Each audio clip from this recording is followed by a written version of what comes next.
Hi, my name is Cindy Rang with the Fabric Patch in Ephrata, Washington at www.fabricpatch.net, and this is our 10th class for our row sampler. So we've been together for a long time. We've been together for 10 weeks now if you've been sewing along with us, and so this class is a little bit different. We're just going to kind of chat a little bit. And since we've been together for a while, I felt that it was okay for me to tell you a personal story. So I have 6 brothers, 3 older, 3 younger, and I finally got a baby sister when I was 17. My grandmother lived with us, and in fact she and I shared a bedroom, and she sewed almost all of our clothes, and I always helped her. I hated sewing, hated it. I could never get my darts even, I couldn't get a zipper to lay flat, I couldn't get elastic to not roll, I couldn't stand it. But I was the one who helped her, and I spent most of my time ripping and wasting fabric. However, when we were done, all of the little bits of fabric could be turned into quilts. I loved that, absolutely loved it, because I could do anything I wanted. I could cut it any size I wanted, I could make it any color, I could do whatever I wanted to, and there was not a lot of rules, and there was never any ripping. For us, though, quilts back then were utility. They were just to keep everybody warm. And so old quilts and old wool blankets is what we put in the inside of our quilts. In fact, true story, I did not know there was such a thing as batting until I was in my 20s. I had no idea that that was something you would actually purchase to put inside a quilt. And my grandma always called it wadding. And I think that's a UK term. I think they call batting wadding. So quilting for me is really not about rules. Sewing is all about rules. All of those things that you have to do, those measurements and those things to be able to make everything work out exactly right. Quilting, the only rules, I've mentioned it in classes multiple times, is that 1/4 inch seam to make sure your math turns out right, quality fabric, measure twice, cut once. Beyond that, rules, you can break most of them and you can do whatever works best for you. We still teach classes like that. Not everybody agrees with me, and there are some people who have been avid quilters for years who will disagree and will think that if you're following a pattern and your block is supposed to come out exactly 12.5 inches, I have a lot of quilters that will rip things out repeatedly. Rip it out, redo it, try to get it to be exactly what it's supposed to be. That seems to be so persnickety to me and so fussy to me, and it's just not what I want to do. I sew because I love it. I love to relax, I love to create something, and I love to think of the person I'm sewing for. And whenever I make a mistake, I do not rip. I feel like that would be an injustice to my grandma if I did. So instead, it becomes what we call a design opportunity. An opportunity to put something different in there, add another color, add another piece, do whatever you want to do, just to keep going so that when you get done, you can stand back and feel happy about what you've created. So that's why I don't do, again, a lot of fussy patterns that require very specific things. And that's why all along while we've been creating this, I've said, your row is supposed to be 48.5 inches. If it's not, don't worry about it. Because again, important to me that you have fun. So let's talk about this. What we do when something doesn't come out correct, we call it, we add something called coping strips. And a coping strip is just a little piece that helps you cope with the fact that it's not the size it's supposed to be. And for me, it is 100% of the time, it's perfectly okay. So let me just kind of show you. If we look at the quilt, so this is the quilt that we've been working on. And the reason it's important to mention now is because you have got 8 of your rows done. And what's going to happen next week is we're going to talk about the appliqué row. And so we need to know what size this block needs to be. After that, we're doing then a bonus row in case when you get your quilt done, you want it to be a whole lot bigger because you want it to fit a queen or a king size bed. and that bonus row is not part of your pattern. I'm going to show you how to do that, and there will be a download, but it's just something to make it a whole lot bigger. And then we're going to review machine quilting and finishing, and then our last class is going to be labels and binding. So we're nearing the end. So it's time to make sure that these all fit kind of properly. But before we get into that, I just want to show you where all of these coping strips are. So let's start up at the top. So you can see that there are 3 rows here, and all 3 of these rows are exactly the same size. So you can decide for yourself on your 3 rows what you want, what you think looks good together, because technically, as we've been going along, these 3 and these 4 are all roughly the same size. So you get to lay this out the way that you want to so that you can put a group of them together.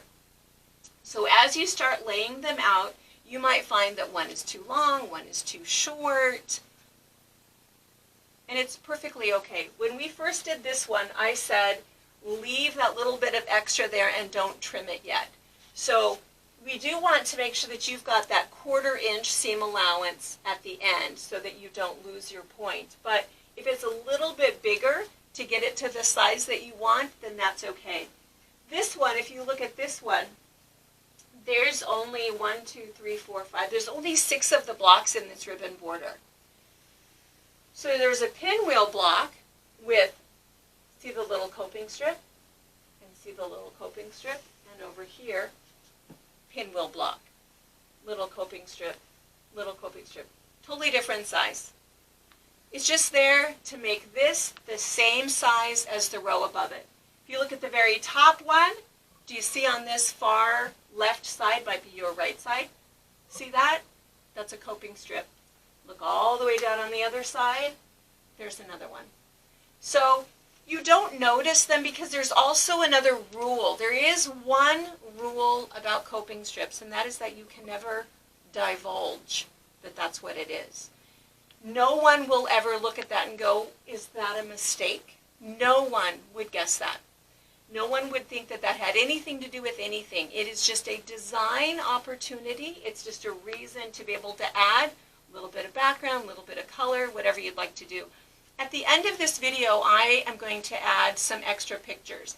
There's one quilt in there that every single little mistake, little coping, little piece I had to add, I decided to make it a special color because I thought I just want to show you that it totally doesn't matter. And it is a super cute quilt. Very unexpected, very modern looking, because it just doesn't matter what you do. You get to decide how you want to either blend it in or make it unique. Let's keep going down. Let's see, this one doesn't actually have a little coping strip, and this one doesn't, because what's nice about this one is you were able to trim this and make this any size you want to, so this will fit. This bottom one, I'm going to point out 2 more. There's one right there, and there's one right there. So totally doesn't matter. What you're supposed to do this week is decide, assuming you have all of your rows done, you want to decide which ones you want to put together and in what order. Everybody will make a different decision. This one, which let me point out, coping strip right there. Do you see it? It goes all the way up. So this one will fit vertically. And you can put it on the side of this one, on the other side, on the bottom, whatever you want to do. And then what's left is whatever spacer piece you need. You might decide to make this pretty large, like this one. You might decide to make it small. And again, we'll show some of the other pictures at the end of the video of some of these other quilts, and some of them are small because maybe what you're going to do, we're doing this class next week, but maybe you're going to decide to make it a vine because it needs to be fairly narrow, or maybe you do want to go ahead and do it just like this, where we're putting a pot and all of these flowers and birds in there. There's quite a few different options depending upon the size that you need. So, 3 things. Coping strips to be able to get your rows so that they all play well together. Decisions about how you want to set up your rows. The third thing is your sashing. So your sashing is this little piece that fits in between the rows. And the thing with sashing is that some of you guys have bought kits from us, and so the sashing was determined. You could certainly change your mind, however. And some of you are working through your stash. Your sashing is an opportunity to add color to your quilt or even change the color of your quilt. We could have made this quilt a black quilt just by changing the sashing color. We could have made it a purple quilt by changing the sashing color. It makes a huge difference. And again, I'll show you at the end of the video some different color options and some color changes. I do have two quick things, and I'll show you these in a little better picture at the end. But this quilt is one of my patterns. It's called the Progressive Quilt, and we do it as a beginning quilt. And I just want to hold it up for a second, but you'll see a better picture at the end. But this one, you can see the sashing is the same color as the background. When you make this decision, what you're doing is we call it a floating block. And so it sort of looks like they're all suspended because the sashing is really not definitive. So it's a really cool effect. I do that quite a bit. This one, I just want to show you this one. This quilt, you've seen this before. I held this up when we did I think this was our first class, the Migrating Geese. So this quilt, if you look at the fabric, it's this really fun fabric designed by me and my sister. Not me and my sister, but that's the name of the company.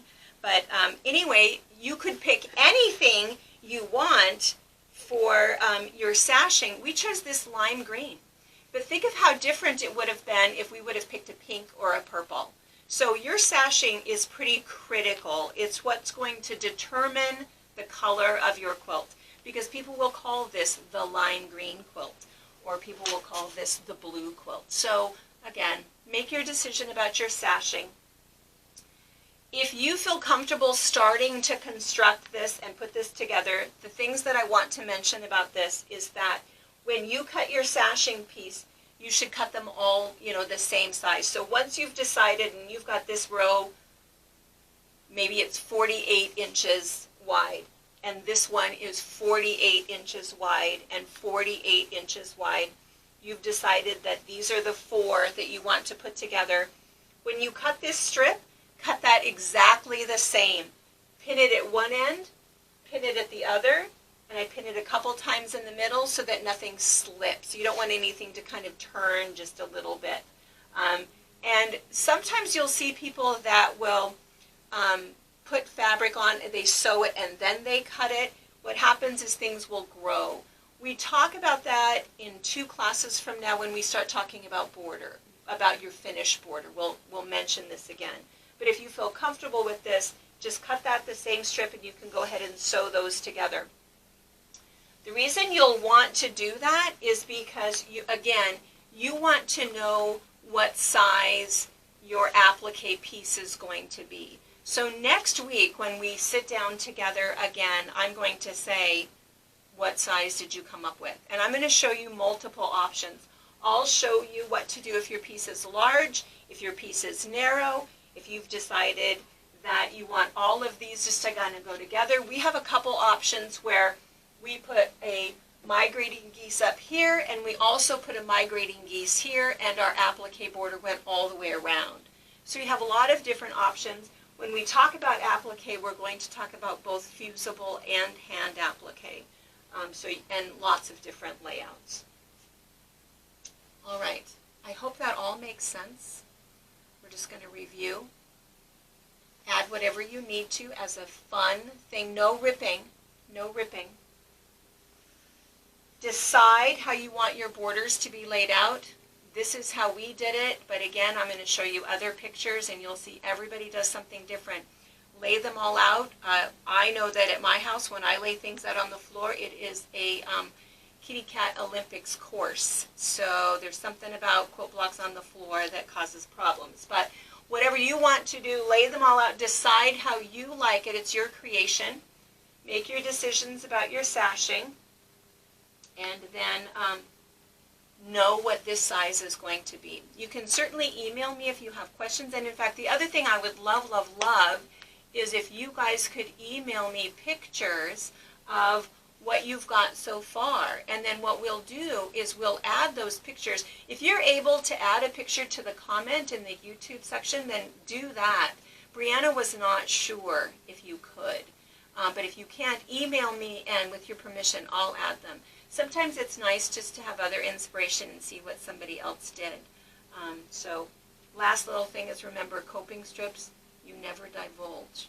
It is a design opportunity. You and I know what it is, but for everybody else, it's just something kind of fun. So anyway, so thanks for watching. Stay on, and we'll add some pictures at the end, and we'll see you guys in a week.